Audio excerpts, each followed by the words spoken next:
The Group of 9. Reclaiming your personal power in times of density and separation. Greetings from home, dearest ones. We join you today as a collective known as the Group of 9. You are living an era of deep contrast. The density appears denser, the separation stronger, and the fear more visible than you remember. And yet, these conditions are not a failure of humanity, but proof of its expansion. When the light increases, the shadows sharpen. When consciousness elevates, any misalignment becomes more evident. This is not a punishment, my dears. It is a recalibration. Many of you feel tired, but not because you are weak. Simply, you carry with you an energy that never should have belonged to you, and that can be exhausting. You have been taught repeatedly to surrender your power. You have yielded your authority to systems, beliefs, leaders, and often even to time itself. The reconquest of personal power is the great work of this era. Personal power is not a force, but rather an energetic coherence.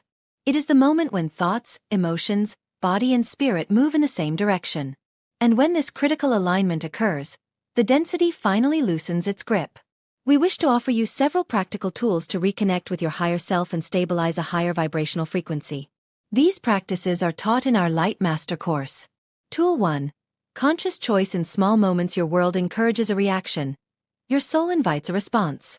Every time you pause before reacting, speaking, clicking, expressing your consent or defending yourself, you are reclaiming your power. Ask yourself silently, is this truly mine to carry? If the answer is no, release it swiftly and without judgment. Too often, our power disperses through unconscious involvement. Power is conserved energy, so be aware of your choices to preserve your personal power. Tool 2. Vertical alignment. Most human beings live horizontally, moving linearly, from past to future and from worry to hope. However, your higher self lives vertically. At least once a day, focus your attention on the center of your chest. Take a deep breath and, with intention, imagine a column of light starting from the Earth's core and passing through your body up to the crown of your head. Repeat internally, I choose to align with my highest expression now. This exercise reconnects your physical presence to your multidimensional awareness. You might feel calmer, clearer, or simply more immersed in the present moment. Yes, that happened. Tool 3. Emotional neutrality. Emotional neutrality is not synonymous with emotional repression, which doesn't work. Neutrality is instead emotional mastery. Learn to stand poised and observe without judgment, just as the observer does. Density feeds on polarity, so when you encounter strong emotions, your own or others, practice neutral observation. Say, I see this emotion. I allow it, but I do not become it. In neutrality, the emotion quickly completes its cycle. However, in resistance, the emotion easily hardens and gets stuck. Remember, dearest ones, being in a higher frequency vibration does not mean always feeling happy. However, it allows emotions to remain fluid, so you can become neutral. Tool 4. Speak your truth softly. You have been taught that truth must be defended, but this is actually a low-density belief. After all, the loudest voice in the room only creates more noise. Truth spoken softly and calmly needs no armor. When you speak in alignment, others might not agree with you, but they will perceive your clarity. This is how new energy leaders walk. Grounded, open, and detached from outcomes or expectations. The power that needs validation is borrowed. The power that radiates is remembered. The power that is trusted becomes yours forever. Tool 5. Sacred self-trust. Perhaps the most difficult tool of all is to trust oneself. Why? Because your higher self communicates with you silently through resonance, timing, and subtle knowing. The more you override your higher self with logic and reasoning typically created from fear, the more silent it becomes. Begin to trust that first delicate knowing. Act even on the smallest guidance you receive, letting trust grow through experience. You are not here to be perfected.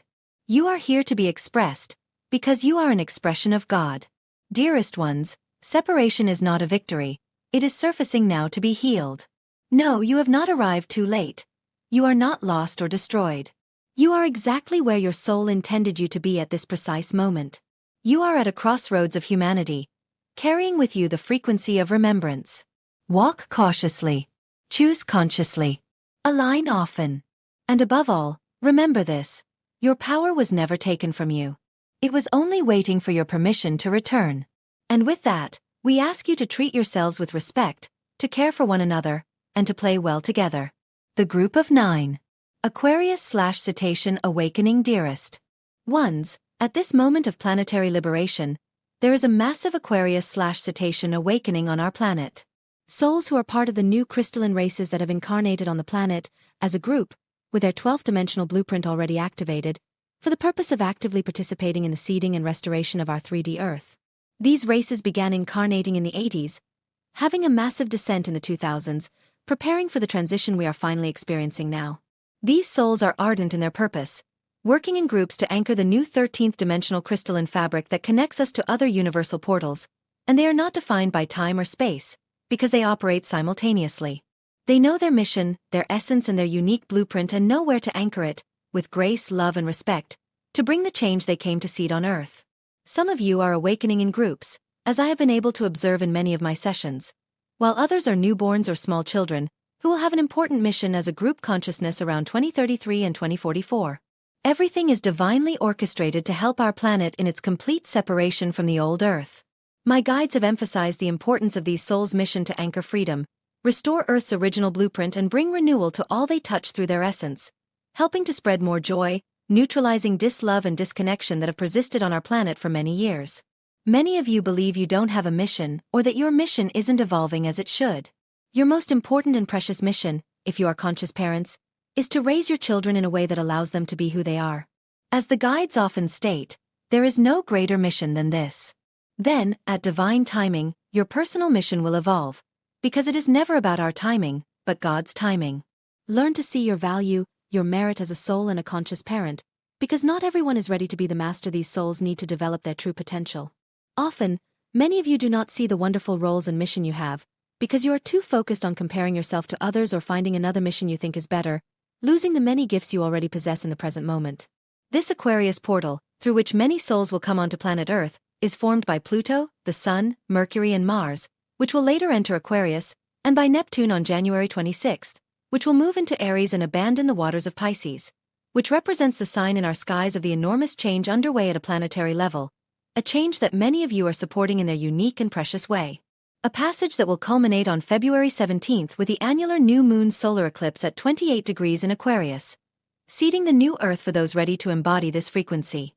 This passage amplifies the change in the collective mind, as Mercury emphasizes. A change in how we perceive the world and how we now interact with it and with each other. A more enlightened way of communicating with ourselves, with others and with the realms of the soul, because where we are now, there is no room for lies, manipulations or any other egoic patterns.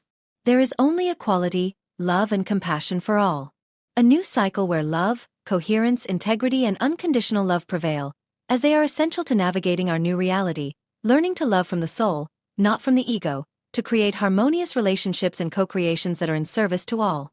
It is time for all of us to focus on love, compassion, neutrality and joy, as the best way to align with our new harmonic Earth timeline and with the planetary seeding that is happening right now and is dissolving old structures, while our planet continues to grow in love and power. The higher the fear, the lower the frequency we maintain. Often, when we have reached a level of self-mastery, done our inner work and cleared all influences, it's not about others or attacks. It's about not remaining enamored, which causes fragmentation and redirection to a lower frequency band. It is a new dawn for all of us, to multiply the unique divine seed we all brought to this earth. A new cycle for all of us, to be who we are, because there are no more roles to play, no more masks to wear, as the guides reiterate. We have played all the roles. We have experienced fear, love, anger and everything this dual world offers us. Now, there is only the purity of our being and our loving intention to serve all of creation. May you continue to be a divine beacon of love, light and freedom for all, beloveds. In infinite love, Natalia Alba. Yeshua. How to let go of what no longer serves Rob. Okay, Yeshua, so how can we let go of everything we've been holding on to from the past, if it doesn't extend into the new? I think we are in the position of needing to let go of things we may not have known we needed to let go of, so how can we do that? How can we move forward in life, without knowing what to expect next? Yeshua. Hello again, Rob. It is always a pleasure to visit with you in this manner, or in any manner you choose, for that matter. As you well know, we are always here for you. So, whether you fully understand it or not, I think you have already answered your own question. You are asking how to proceed in life, without knowing what you necessarily need to let go of. The first point is that you fully recognize that not everything you have done so far in your life is important for continuing on in what is to come. So, from that perspective, half the battle is won. You recognize that there are things you will leave behind, but this should not be viewed with any sense of sadness, depression, melancholy. They are things you simply no longer need. Yes, they may have had some sentimental value, if I can use that term, something you deemed important in the past and even in the recent past. But if it is no longer necessary, why would you choose to carry it forward? So you said you're not sure what to let go of. Well, that is precisely the point.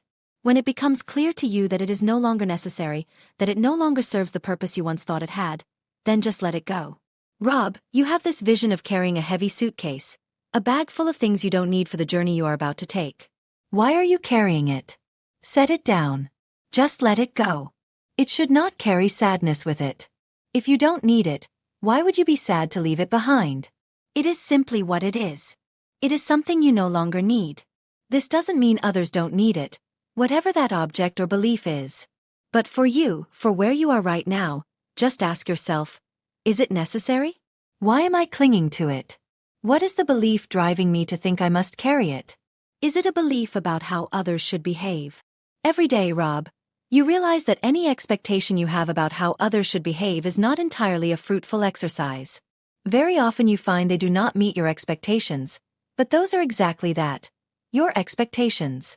And they have little to do with the other person or other people. If the actions of others do not meet your expectations about what you think they could and should be, then ask yourself, why do I believe that? Is it a missed opportunity? Is it an opportunity for you or for others? Again, you understand you can only control your own thoughts, your beliefs, so try to gain clarity on this. Why do I believe this? Why do I have an expectation? Is it fair to expect others to do what they are unwilling to do? And in the end, does it really matter? Why is it important? You have all adopted the symbol of the lighthouse. There is great wisdom in this. Again, the lighthouse remains fixed, and shines its light so others can see it and then follow it. As you love to say, it does not run up and down the coast looking for those in need.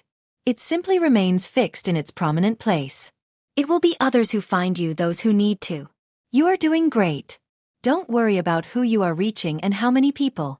It will be those who need to find you. Thank you, as always, for this opportunity to meet with you and share my love. With that, I step aside. Farewell to all. The heart of love in difficult times, deep within the heart and soul of every single person present on earth, there is a deep desire to be loved for who they are and for what they are. Not for the projection someone has onto them of how they should look, be, behave. And yet, every love begins within us, for ourselves. Here lies the greatest collective lesson for humanity at this crucial moment. As long as we want to correct others, often using brute force, or consider them separate from us, or imperfect, or enemies, or a threat, we will not want to face what they reflect back to us. Because indeed every person, no matter who they are, every nation and every single encounter reflects our face, our inability to find peace, love and deep contentment within ourselves. This is also the most difficult thing to truly master on earth, as a soul. Because everything we see in others is also present within us. How can you create peace if you are at war with yourself? How can you govern people peacefully if you are not at peace within? How can you sincerely love another if you do not love yourself in the deepest shadows and the highest light? I have often found that when that reflection showed my face, initially I was in denial. And yet, when I finally overcame my resistance to looking in the mirror, I saw they were reflecting onto me, and I finally recognized that that was also inside me. Something deep down changed. Not only could I finally forgive myself and others, and indeed enter the state of pure grace, but now I could clearly see how, being that mirror, they were serving me. They were the catalyst that finally made me see clearly what needed to be done, what needed to be modified, and, indeed, by reflecting the same characteristic, I was helping others too. All of life always brings you back to yourself. As much as this is an individual lesson, it is also found in countries and nations. I remember how, as a librarian, I had to review a book on the true origins of the Second World War, which by the way had nothing to do with Hitler, but about the fact that some weapons manufacturers needed to sell their weapons and make huge profits from them. But more than that, some groups pulled the strings of it all, and in doing so, cost the lives of millions of innocent people. Where had I read that before, I thought? Then I remembered that the Anglo-Boer Wars in South Africa were actually about the discovery of diamonds and gold and never about the Boers and the Boer republics themselves. Before these were discovered, no one cared much about the Boer republics. That's why I love history so much. It teaches you that certain patterns in countries, nations, and those behind the scenes tend to repeat. I had to read about battles, generals, and strategies, and my sensitive soul felt deeply close to the poor souls who had to pay for it all with their lives. Indeed, I was called to help the souls of fallen soldiers on the battlefields of the museum where I worked, during the Boer Wars, and this truly changed my entire life and my entire understanding of souls on Earth. I taught Palestinian children in the Middle East, and when I saw what war does to children, I cried. Beyond that, I have already recounted what a 12-year-old Palestinian boy taught me about love, and how love manages to break even the most wounded and scarred heart. So, why am I talking about this today? Because in the coming months we will be thoroughly evaluated in all these areas. Real change in consciousness does not begin in the collective. It begins within each of us. And now it means taking responsibility for the well-being of your own soul and, in doing so, being love, loving grace, peace, compassion, your soul's truth. It is not important what others do or do not do. It depends on what you do or do not do. As you live your truth, you also give other souls permission to live theirs. When you stand fully in the power of your soul, with love and integrity, and wield that sort of truth, love, wisdom, and power, you give others permission to do and be the same. It is the one who triggers the domino effect in the collective. It is he who stands fully in his own light, and not in anyone's shadow, and who shines as an immense beacon of love, hope, courage, strength, righteousness, but more than this love, truth, integrity, kindness, compassion, joy, and inner peace, who becomes the great leader of the new era. Their entire life and the way they live it demonstrates it. And indeed, the new communities will be formed by those who genuinely serve with heart and soul, with love and joy, and for the highest good of all. Perhaps now is the time to rise each morning to express the intention of the new day and commit to yourself to live your truth, expressing it with love and joy, and that nothing will disturb or frighten you, since you are one with the divine source within you. Compassionate, loving, caring, kind, and that you will spread joy, laughter, inspiration, and whatever you wish to express, because you cannot do, nor be, but the truth of who and what you are. Grateful for every moment lived and grateful for all those souls who are in our lives, in any form or way. Yes, it means daily commitment and daily practice, but discipline and concentration are the most important tools of the adept. And then watch how everything changes. Inside and out. And so it is. Andromeda High Council. Why many starseeds walk beside us unseen. We speak to you from a place not far away. Distance, as you understand it, is not a barrier. You believe it is. The true separation between worlds is not space, but frequency. Many of us walk beside you invisible because your senses are trained to perceive only a narrow band of reality, one that favors density, contrast, and survival. You look for form where presence is subtler and for proof where resonance would suffice. We are not hiding, nor are we interfering. We coexist in overlapping fields of awareness, adapting our expression to the environment we enter. Just as you do not hear all sounds at once, or see all colors simultaneously, you do not perceive all beings sharing your space. Perception opens when the nervous system softens, when fear loosens its grip, and when curiosity replaces expectation. Contact is not something that happens to you. It is something you allow by becoming compatible with it. Many of you have already perceived us. In moments of quiet, in childhood memories, in dreams that felt more real than waking life, in that subtle feeling of being accompanied without being watched. Those were moments when your system briefly aligned with a broader spectrum of reality. Over time, conditioning taught you to ignore them, to label them as unreal, to return to what is collectively agreed upon. Yet the memory remains in the body. We walk beside you unseen, because interference would disrupt your learning. Your world is in a phase of sovereignty, not dependence. If we were evident, faith would replace inner knowing. Authority would replace resonance. Instead, we remain close, supportive, attuned to your inner shifts rather than your outer requests. When you change, the world you perceive changes with you. As your species learns to regulate fear, to nurture the body with care, to quiet the mind's constant narrative, perception will naturally expand. Sight will follow sensitivity. Presence will precede form. There will be no dramatic moment of arrival, only the gentle awareness of never having been alone, and never separate. We are not waiting for you to look up at the sky. We are waiting for you to arrive fully within yourselves. Saint Germain. Welcome back. Humans, I am Saint Germain, keeper of the violet flame. I am here to welcome you to yourselves. This is truly what we are all doing from the higher realms. We are trying to remind you of who you are, to reintroduce you to that being you have always been and to help you forget some of what you have gathered along your way in physical life. As you shed all that is not you, there comes a point where you recognize that what was inside you all along was the love of Source, and then you realize that the love of Source is all that truly matters. It is everything. Everything has sprung from it, is composed of it, and you are meant to move toward what you love in your current life. Now, I am also here to teach you how to do this. One of the tools I have given you is the violet flame, because the violet flame is there to help you shed all that you are not, so that what lies beneath you can be revealed as the true you.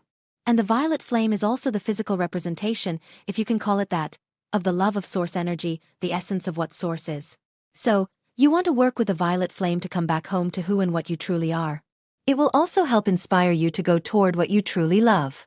Love is what matters in the end, and if there is something standing between you and what you love, you need to identify what it is and what your plan is to dissolve it.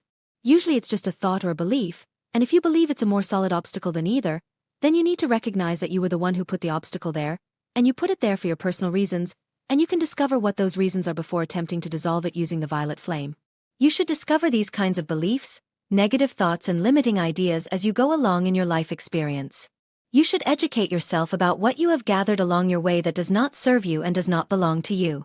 And it is through self-awareness and self-reflection that you arrive at those limiting ideas, thoughts and beliefs. Therefore, meditation can be very helpful in allowing what you need to know to surface, so it can be purified and removed, burned by the violet flame, if that is the method you choose to use. All you have to do is pay attention to what's happening in your life. Pay attention to the kind of thoughts you think and the words you speak. Pay attention to what you focus your attention on and how you feel when you do, and you will have everything you need to use the tools you have at your disposal at all times to become the person you want to become and live the life you desire. Some of you have been doing this kind of work for years or even decades, and you understand it as a process and you experience growth. You wanted to undertake a journey, a path that had many steps. So never think you have failed just because you are still facing some of the same challenges you faced many years or decades ago. You are doing great. In fact, you are doing perfectly. And when you can accept this, both regarding your life experience and regarding yourself, then you can begin to appreciate the journey to your destination a little more, which is to come back home to who and what you are and have always been. I am Saint Germain, keeper of the violet flame.